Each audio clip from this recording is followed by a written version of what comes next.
Next scene में शिरीन बोलती है कि मॉम, मैंने बहुत बार पापा से कहा कि ये काम आपके लिए ठीक नहीं है, पर वो माने नहीं, और वैसे भी वो नहीं चाहते थे कि मैं आपको बताऊं, तो फिर मैं कैसे बता सकती थी।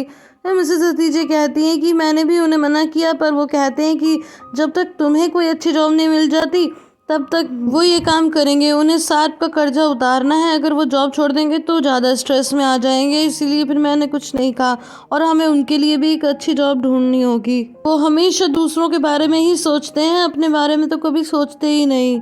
फिर में यीडल भी घर आ जाती है, जिससे शिरीन फिर कमरे में चली जाती है और यीडल भी चली जाती है। अब नेक्स्ट सीन में हम देखते हैं कि बाहर बच्चों के साथ डिनर करने के लिए आती है, तो निशान कहती है कि मॉम, यहाँ पर एक्स्ट्रा प्लेट्स क्यों लगी हुई हैं? तो मिस्टर नज़ीर कहते हैं क्योंकि कुछ मेहमान आने वाले हैं। तो ये सुनकर वो बहुत ही खुश हो जाती है, बहुत ज़्यादा एक्साइटेड, और फिर कहती है कि मॉम, कौन होंगे ये मेहमान? शायद हमारे पापा आने वाले हैं। फिर नेक्स्ट सीन में हम देखते हैं कि मिस्टर यूसुफ आरिफ से कहते हैं, अब उन्हें नीचे का बेड मिल गया तब भी आकर बोल रहे हैं कि मेरे को ऊपर ये सर पे लग रही है इसकी छत। थोड़ी थोड़ी देर में आके आरिफ को परेशान करते रहते हैं और कहते हैं कि मेरे 2 जोड़ी शूज़ कहीं मिल नहीं रहे। तो कहता है कि मुझे क्या पता है, जाके पूछो अली से। तो फिर वो उसी बुजुर्ग आदमी के पास जाते हैं और कहते हैं ये एक बात समझ में नहीं आ रही कि लॉयर तो हमारी कुछ लगती नहीं है, फिर ये हमारा इतना सपोर्ट क्यों कर रही है? तो वो आदमी उन्हें देखता रहता है, मुझे क्या पता। तभी आरिफ याद करने लगता है कि उसके आगे किस्मत से क्या बातें हुई थी, जहाँ पर वो बताती है कि वो उसकी बहन है। ये सुनकर तो आरिफ एकदम चौंक जाता है। फिर कहती है कि मेरे पिता मिस्टर यूसुफ कारा हैं। तो कहता है कि इसका मतलब हम दोनों बहन भाई हैं? तो कहती है कि हाँ। फिर बोलती है कि तुम कभी क्यों नहीं आए? तो कहता है कि मुझे तो लगता था कि मेरा कोई भाई है। कहती है ऐसा तुम्हें कैसे लगा? तो फिर वो उसी फ्लैशबैक में जाता है और उस दिन को याद करने लगता है जब किस्मत की माँ उसे गोद में लेकर आरिफ के घर आई थी। तो आरिफ की मॉम ने उसे बहुत ही गुस्से से लड़ा के वहाँ से भगा दिया, लेकिन आरिफ पीछे पीछे आता है और कहता है कि ये कौन है? तो फिर वो बोलती है कि ये तुम्हारा भाई है। पता नहीं गाइस वो क्यों ऐसा बोलती है। और आरिफ बताते हैं कि वो लेडी रो रही थी। फिर उसके बाद में मेरे दोस्त ने मुझसे पूछा भी कि ये लेडी कौन है, तो मैंने उससे कहा कि मुझे नहीं पता, मगर ये मेरा भाई है। तो इसके बाद किस्मत बोलती है कि मेरी मॉम ने मुझे बताया था कि वो उसी दिन करने के लिए जा रही थी। गाइस क्या करने जा रही थी आप खुद ही समझ लो, वो वर्ड नहीं बोल सकती मैं। लेकिन जब उन्होंने तुम्हें देखा तो उनमें फिर से जीने की चाह उठ गई और उन्होंने कहा कि तुम्हारी आंखें बहुत ही प्यारी थी और तुमने मुस्कुराते हुए अपनी कार निकाल करके उनको दी मेरे लिए, और वो कार मेरे पास अभी भी है। वो कार निकाल के दिखाती है। तो फिर आरिफ कहता है अरे ये बात तो मुझे याद ही नहीं थी, मगर कार मुझे ज़रूर याद थी, मेरी हर फोटो में ये कार मौजूद है। बस यही सब बातें सोचते हुए आरिफ फिर प्रेजेंट में ही आ जाता है। नेक्स्ट सीन में हम देखते हैं कि निशान अभी भी बहुत ज़्यादा एक्साइटेड थी और बहुत ही खुश थी। तभी मिस्टर नज़ीर कहते हैं कि हमारे मेहमान आ गए हैं। गाइस वो कोई और नहीं बल्कि पेरिल होती है और वो सभी को ग्रीट करती है। नूरुख बोलता है गुड इवनिंग टीचर, और निशान का तो एकदम चेहरा उतर जाता है और फिर वो अपनी मॉम से कहती है कि मॉम पापा। तो इसके बाद वो बोलती है कि क्या मैं बैठ जाऊं? तो मिस्टर नज़ीर कहते हैं कि ठीक है तुम बैठ जाओ, लेकिन आज मैं तुम्हारी आवाज़ नहीं सुनना चाहता। अगर मैं तुमसे कुछ पूछूं भी तब भी तुम कोई जवाब मत देना। और इसके बाद पेरिल वहाँ पर बैठ जाती है। फिर डोरुक पूछता है कि टीचर अली अली नहीं आए? तो वो कहती है कि बेटा वो सो रहे हैं। उसके बाद डोरुक मिस्टर नज़ीर को देखते हुए कहता है कि अली अली तो नहीं आए, पर फिर भी आपने मेरी विशबोन को पूरा कर दिया। और ये देखकर बाहर एकदम चौंक जाती है। एंड गाइस यहाँ पर डोरुक ने कुछ और नहीं बल्कि टीचर पेरिल और उसके बच्चों को मांगा था कि वो भी हमारे साथ डिनर करे, हमारे साथ बैठे। एंड गाइस सच में बच्चे कितने मासूम होते हैं। उसके बाद बाहर प्यार से डोरुक के सर पे हाथ फेरती है। नेक्स्ट सीन में हम देखते हैं कि किस्मत अपने असिस्टेंट्स के साथ वह उसी जगह पर आती है जहाँ पर सार्प और बाहर बच्चों के साथ इतने दिनों से रह रहे थे। और उसका असिस्टेंट बताता है कि अंदर से कोई आवाज नहीं आ रही और लाइट भी ऑफ है, इसका मतलब अंदर कोई नहीं है। तो किस्मत बोलती है कि अंदर जाकर देखते हैं। वो लोग इधर उधर देखना शुरू करते हैं और तभी एक फ्लैशबैक दिखाया जाता है जहाँ पर किस्मत कहती है कि बहुत साल पहले मुझे मॉम ने आपके बारे में बताया था, लेकिन बाद में उन्हें अल्जाइमर हो गया तो वो कुछ भी नहीं बता पाई मिस्टर यूसुफ के बारे में। बस मुझे इतना मालूम था कि वो तरियावाशी में सराय अपार्टमेंट में रहते हैं। तो मैंने आप पर नजर रखना शुरू कर दिया क्योंकि मैं अपने प्यारे भाई को, जिसकी बड़ी बड़ी आंखें हैं, उसे देखना चाहती थी। और मुझे ये भी पता चला था कि मेरा भाई मुझसे 4-5 साल बड़ा है। तो बस फिर मैंने आप पर नजर रखना शुरू कर दिया क्योंकि मैं चाहती थी कि जब हम मिलें उससे पहले मैं आपके बारे में थोड़ा जान लूं।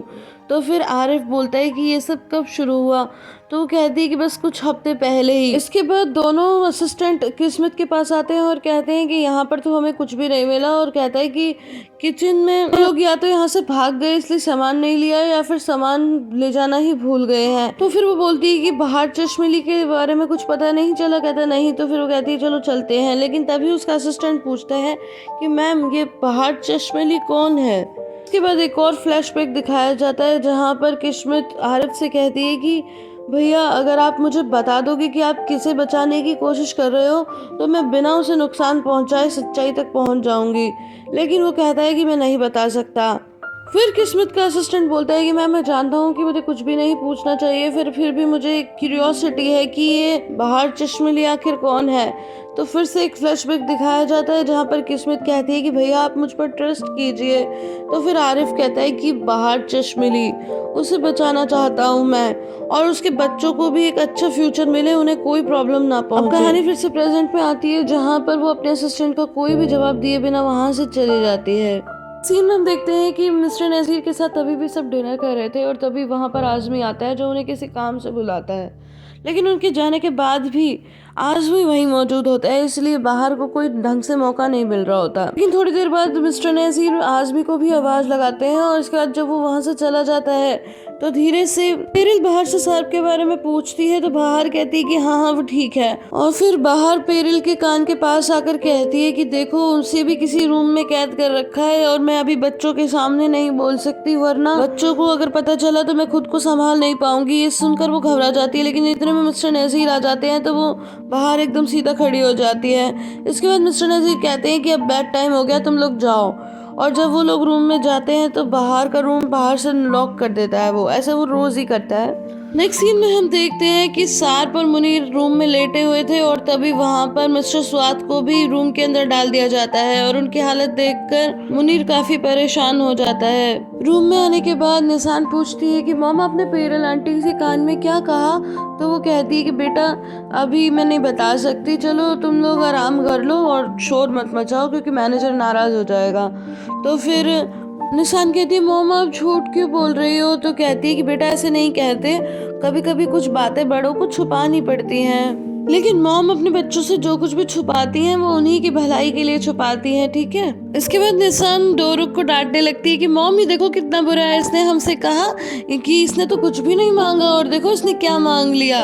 तो फिर डोरुक कहता है कि मैं डर गया था कि मम्मा मुझसे नाराज हो जाएंगी, इस वजह से कभी कभी छोटे बच्चे भी झूठ बोलते हैं। निशान बोलती है ऐसा कोई रूल नहीं है, तू अपने मन से बना रहा है। तो फिर डोरुक बोलता है मैं सच में बहुत डर गया था। निशान कहती है तू बिल्कुल झूठा है। तो बाहर कहती है बस करो बेटा कोई बात नहीं, वो कह रहा है ना कि वो डर गया था, मैंने ही कुछ ऐसा कहा। डोरुक बोलता है मामा आपने मना किया था ना कि अंकल से बात मत करना, इसीलिए मैं डर गया था कि कहीं आप नाराज ना हो जाओ। तो बाहर बोलती है कि हाँ बेटा मैंने कहा था, क्योंकि तुम्हारी पेरल आंटी नीचे ही रहती है ना और उनके छोटे छोटे बच्चे हैं, अगर तुम अंकल से बार बार बात करोगे तो फिर वो जग जाएंगे वैसे और आंटी नाराज हो जाएंगी। वैसे तो आंटी बच्चों पर नाराज नहीं होती, लेकिन मुझे लगा क्या पता वो नाराज हो जाए। सच में गाइस बच्चों को मनाने के लिए कितनी कितनी बातें बनानी पड़ती हैं एक माँ को, और वो भी सिर्फ इसलिए कि बच्चे खुश रहें और उन्हें कुछ भी पता ना चले, वो बस अपनी दुनिया में ही रहे। फिर बाहर डोरुक से बोलती है कि बेटा कभी भी कोई भी बात मत छुपाना, ठीक है, अपनी दीदी से भी नहीं।